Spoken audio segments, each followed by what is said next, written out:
Question 21. Is matter eternal like God, or was it created at some specific time in the past? Answer: only God knows. Nevertheless, there is something you should realize by using your reason. God, the very personification of love and charity, has never been inactive. No matter how long ago you might imagine the onset of the divine action to have been, could you possibly conceive of God as ever having been idle for even 1 second? Question 22. Matter is generally defined as that which has extension, that which can impress our senses, that which is impenetrable. Are these definitions correct? Answer: from your own point of view, they are correct because you can only talk about matters that are familiar to you. Matter, however, also exists in states that are unfamiliar. For example, it may be so ethereal and subtle that your senses cannot detect it. It is matter nonetheless, even though you do not perceive it as such. Question 22a. How may we define matter? Answer: matter is the tie that enchains spirit. It is the instrument that spirit uses and upon which it simultaneously exerts its action. From this viewpoint, one could say that matter is the agent or intermediary that enables spirit to act while at the same time being acted upon by spirit. Question 23. What is spirit? Answer: the intelligent principle of the universe. Question 23a. What is spirit's innermost nature? It is not easy to explain spirit in your language. For you, it is nothing because it is not something palpable. Nevertheless, for us it is something. You must realize that nothing means nothing, and nothing does not exist. Question 24. Is spirit synonymous with intelligence?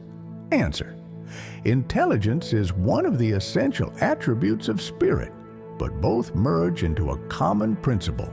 Thus, for you, they are one and the same thing. Question 25. Is spirit independent of matter, or is it only a property of matter, as colors are properties of light and as sound is a property of air? Answer: they are distinct from each other, but the union of spirit and matter is necessary to enable matter to act intelligently. Question 25a. Is this union equally necessary for the manifestation of spirit? Answer: for you it is necessary because you are not built to perceive spirit apart from matter. Your senses are not formed to do so. Author's remarks.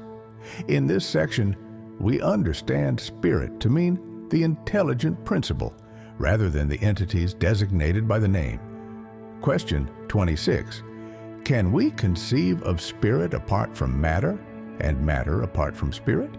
Answer: absolutely, through thought. Question 27. So are there two general elements in the universe, matter and spirit? Answer: yes. And over everything is God, the creator and author of all. These three elements comprise the principle of all that exists. They are the universal Trinity. However, to the element of matter must be added the universal fluid, which plays an intermediary role between spirit and matter per se, since matter is too dense for spirit to act upon it directly. Although, from a certain point of view, this fluid may be regarded as part of the material element, it differs from it due to special properties. If it were simply matter, there would be no reason for spirit not to be matter too. It is placed between spirit and matter, yet it is a fluid, just as matter is matter. In its countless combinations with matter and under the direction of spirit, it is capable of producing an infinite variety of things about which you still know very, very little. By being the agent upon which spirit acts, this universal, primitive, or elementary fluid is the principle without which matter would forever remain in a state of dispersion. It would never acquire the properties given to it by gravitation. Question 27. A. Might this fluid be what we call electricity? Answer. We have stated that it is capable of countless combinations. What you call the electric and magnetic fluids are both modifications of the one universal fluid.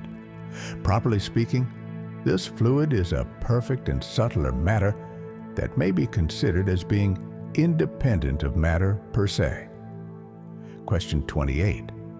Since spirit is something in and of itself, wouldn't it be clearer and less subject to confusion to label these two general elements as inert matter and intelligent matter? Answer. Words do not matter much to us. It is up to you to formulate your language in a way that you can understand one another. The disputes among you almost always arise because you cannot agree on the meanings of the words you use. Your language is incomplete regarding things that do not touch your senses. One obvious fact dominates all theories. We see matter, which is not intelligent, and we see an intelligent principle that is independent of matter. Nonetheless, the origin of and connection between these two are unknown to us. Whether they have a common origin and necessary points of contact between them, and whether intelligence has its own independent existence or is only a property or effect, as some claim, or even whether it is an emanation of the divinity. This is all unknown to us. Matter and intelligence are distinct as far as we are concerned. Thus, we regard them as being two principles comprising the universe.